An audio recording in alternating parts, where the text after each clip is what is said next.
I'm standing here on University Avenue where a variety of sounds can be heard.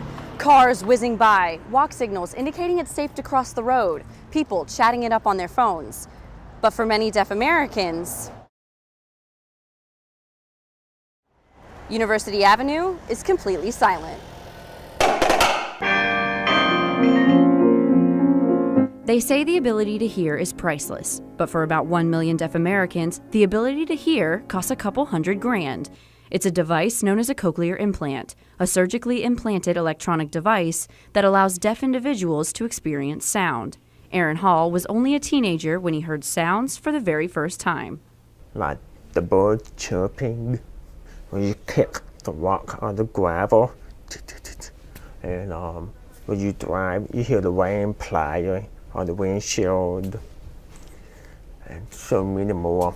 22% of deaf Americans have received cochlear implants, but not all of these implant recipients are as enthusiastic as Hall Hello, how you doing? about their implants.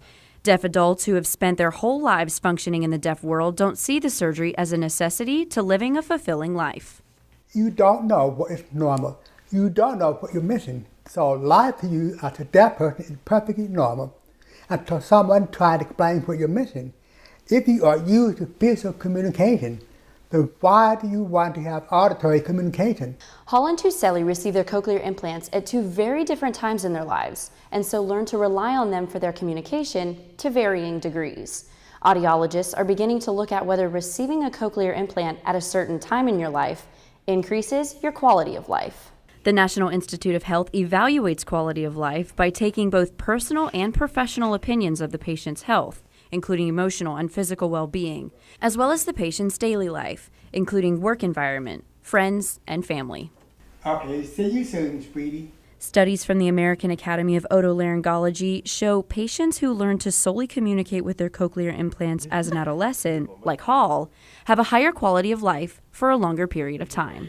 If we're talking about someone who has been born deaf, or if we're talking about someone who loses their hearing for one reason or another. The earlier the better is the case in both situations. Holmes believes the ability to hear gives the opportunity for a new life, an opportunity many deaf Americans didn't think was ever possible, including her most recent patient. And he looked at her and she said, "I love you." And he had big teardrops coming. I mean, this gruff old guy. Big teardrops coming down his face, and I looked at him and I said, "How does it sound?" And he said, "You sound beautiful." He said, "You're the first voices I've heard since World War II. Hall and Tuselli can agree on one thing: the ability to hear is priceless. Sarah Reichert, WUFT News.